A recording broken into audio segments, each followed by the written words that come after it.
Welcome to the June 26th City Council video summary. We started the meeting as usual with a staff report from the city manager. There's a lot of great news. The Trolley, for example, has been running on Saturdays and Sundays and carrying about 100 people each weekend. Starting this week, it runs Thursday through Sunday, and on Saturdays there'll be a docent from Cape Perpetua describing the ecology and the history of the area. I got a chance to ride on that, and it was really a lot of fun, and I learned a lot. So please get your friends and families to hop on the trolley and then maybe take a hike and get the trolley back. It's completely free, and you can track its location from visit.yachats.org. Moving on to the 4th of July, we're going to change things up a little bit this year. We're going to have events all day behind the Commons with a bounce tent. The fire department is doing a barbecue. Pelican Brewery and View the Future are sponsoring a beer tent. There'll be music and many other events, including chalk art on sidewalks to keep families busy and happy all day. When we hit the fireworks, we've elected to buy cheaper and shorter and quieter fireworks. We don't really know what quiet fireworks are, but we'll all give it a shot. We've also contracted with the Sheriff's Department, who will be patrolling the beach and trying to cut down on the use of illegal fireworks. All the vacation rentals have had signs posted warning people that fireworks are illegal in Yachats. Moving on to enforcement, our code team has been busy sending letters to property owners to clear noxious weeds.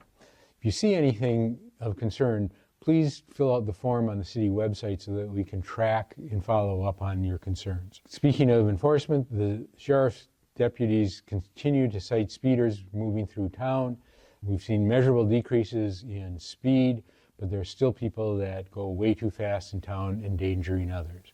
We'll do what we can to cut that down. We had a successful Pride weekend at the Commons and plenty of volunteers, including the well-attended exercise classes. Little Log Church Museum is getting ready for a soft opening. The Oregon Corrections Enterprises built new displays, and the historic materials are now in the museum. The next step is to move them into the display cases or onto on-site storage.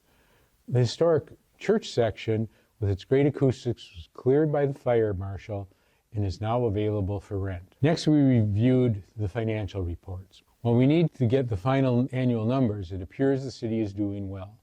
We appear to be slightly ahead of revenue projections, and expenses are slightly below plan. However, as I noted in my monthly newsletter, we are in uncertain economic times. Visitors continue to visit our community, but they are slightly more conservative in their food consumption. More importantly, infrastructure costs have increased greater than the general inflation, as they're driven by steel, copper, plastic pipes, and petroleum. Our first order of new business was to hear from Dahl Disposal regarding their new rates. The only contract contained within our code is with Dahl. The state requires this to ensure that waste haulers remain solvent. Our contract allows Dahl a specific margin based on the cost of living and documented expenses.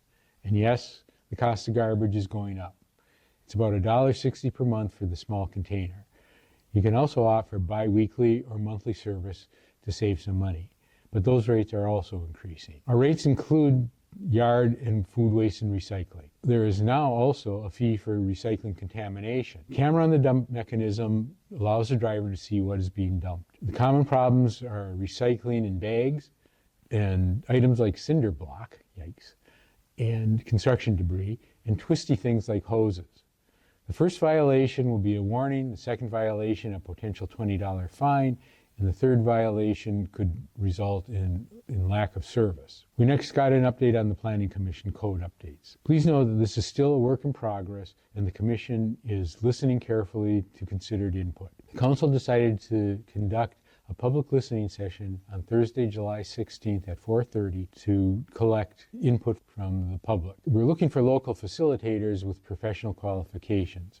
If you have that skill set, please contact the city manager. On that note, during the mayor's comment period, I raised an important concern. Multiple people have told city staff that they are afraid to testify in public as they are afraid of harassment and personal attacks. I find it ironic and troubling that some who argue that the code changes will change the character of the city are doing exactly that with these attacks. Yachats has always been a place where we can disagree civilly and get along without these personal attacks. Additionally, I noted that there are ways for citizens to group together and have a single person represent the group. Our final order of business was to recognize Kimmie Jackson, who's retiring after 15 years with the city. Many of us remember her when we first walked into City Hall when it was in the Commons.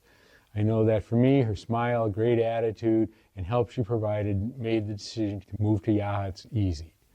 While we will miss her at City Hall, she is available as needed, and she can provide notary services and catering for events. Thank you, Kimmie, for all that you've done for Yachats.